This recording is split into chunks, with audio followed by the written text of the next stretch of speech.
খুব একটা ঘরে জ্বলতো না। হলো কালকে এই পিছনে জানালাটা একটু খুলেছিল, জানালা খুব একটা খোলে না।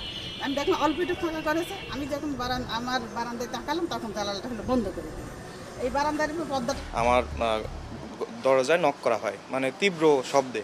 তো সেই শব্দে আমি দ্রুত দরজাটা খুলি, সঙ্গে সঙ্গে দেখতে পাই যে সেনাবাহিনীর কিছু সদস্য মানে আমাদেরকে বলে হ্যান্ডস আপ। সঙ্গে সঙ্গে আমি হাতটা উত্তোলন করি। সম্প্রতি আইনশৃঙ্খলা বাহিনীর হাতে গ্রেফতার হয়েছেন শীর্ষ সন্ত্রাসী সুব্রত বাইন। ৯০ দশকের ঢাকার ত্রাস সুব্রত বাইন গ্রেফতারের খবরের পর চারিদিকে প্রশ্ন উঠেছে ঢাকার শীর্ষ সন্ত্রাসী কে এই সুব্রত বাইন। মূলত ৯০ দশকে ঢাকার অপরাধ জগতে এক ত্রাসের নাম ছিল সুব্রত বাইন ওরফে ফতেহ আলী। কথিত 7 স্টার বাহিনীর প্রধান ছিলেন তিনি, যদিও পুলিশের খাতায় তার পুরো নাম ত্রিমাতি সুব্রত বাইন। ঢাকার এই শীর্ষ সন্ত্রাসীর আদি নিবাস বরিশালের আগিলঝাড়া থানার জোবারপাড় গ্রামে। হোলি ফ্যামিলি হাসপাতালে 1967 সালে জন্ম সুব্রত বাইনের। তার বাবা বিপুল বাইন একটি